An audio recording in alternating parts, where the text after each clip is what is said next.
یہ سوال کیا گیا ہے ٹیسٹ ٹیوب بیبی کے بارے میں کہ اس کا کیا شرعی حکم ہے۔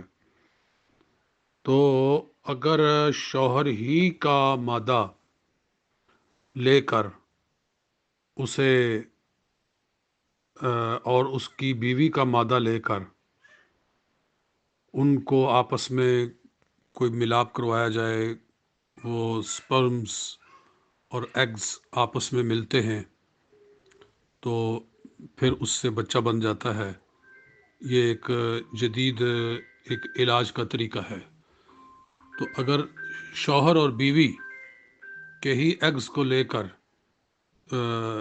اس کو بنایا جائے اور پھر اس کو بیوی کے رحم میں ڈال دیا جائے تو یہ تو بالکل جائز ہے، اس میں تو کوئی اختلاف نہیں ہے۔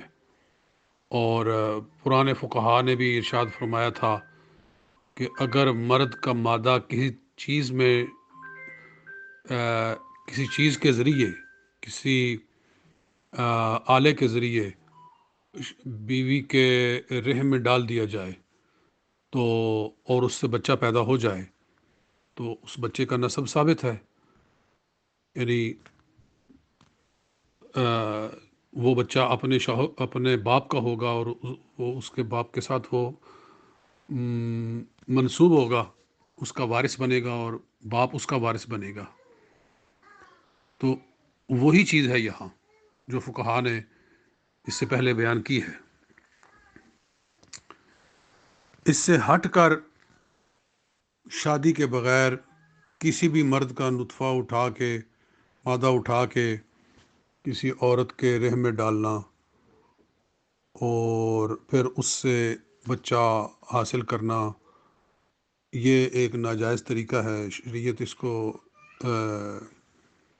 جائز نہیں قرار دے گی، اور بغیر شادی کے اگر وہ اس طرح کیا گیا تو وہ بچہ ثابت النسب نہیں ہوگا، اور جس کا مادہ لیا گیا ہے اس کے ساتھ اس کا کوئی نسبی تعلق نہیں قائم ہوگا، نہ وہ اس کا وارث بنے گا، نہ وہ اس کا وارث بنے گا، کیونکہ درمیان میں جو سنت نکاح ہے اس کو شامل نہیں کیا گیا۔